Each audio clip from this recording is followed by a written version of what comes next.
Back now at 7:43 this morning in today's real estate. Will the spring season be a good time to buy or sell? Home prices fell 4.1% at the end of 2010. At least one economist suggests that prices could plunge another 15, 20, even 25%. What does that mean for you? Barbara Corcoran is today's real estate contributor. Barbara, good morning. Nice to see you. Matt. Is that a doomsday scenario or is that realistic, 15, 20, 25% more? I think they're dead wrong on what's going to happen in the spring market. I just don't agree with it at all. If you actually look at all the major markets in the U.S., which are over 100 markets, more than half have already come off the bottom and prices are rising. Here's a stat that caught my attention, though. Foreclosures.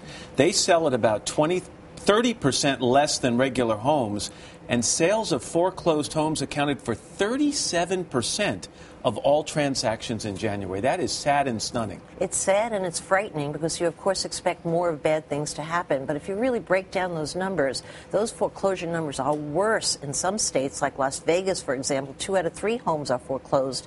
But what you have to realize, in many of the states, they have very low foreclosure rates. And in some of those states, the numbers are getting smaller and smaller. You seem to be optimistic. Is one of the reasons you're optimistic interest rates remain low?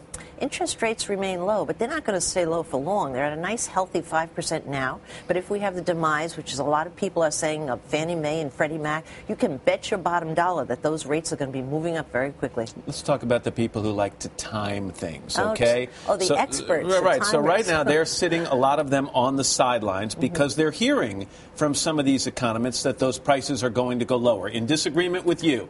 So is it a bad idea, in your opinion, right now to wait it out and wait for lower prices? I think you're playing with fire if you wait it out. Even if you are living in a marketplace that has prices tumbling, you have tremendous negotiating power. You can bid low and you can negotiate hard and you can ask for lots of extras, provided you have the wherewithal or the personality that's going to do that. But remember, your market doesn't ever stay low for very long. Once it turns around, it turns very quickly. Yeah, if we look at the other side of the coin, one of your pieces of advice for people who are trying to sell a home right now is to price ahead of the market. How do you figure out how to do that? Very easy to do it. If your prices are still falling, what you want to do is you want to price your home 5% less than the last similar house that sold. If prices are rising, you want to take advantage of it and price your house 5% above that similar house. And for people who live in places where prices are falling, if you're a seller, that seems all doom and gloom. You encourage people to look at it as the glass half full, because that means if you go out and buy a house, you get that same reduction. Yeah, well, the one seller out there that's the luckiest guy in the universe right now is someone who wants to trade up for a better neighborhood, better school district. You might take 10% less on your house and resent it, but you're going to get a 10% discount on the next house, and you're going to be ahead of the game. And one of the reasons, real quickly, that you think things are looking better is you're seeing a lot of activity at open houses around the country. It's amazing. Open houses are numbers that you have to watch. They won't be reported in the news as sales until 3 months out, and then you've missed that whole 3-month corridor of a buying opportunity.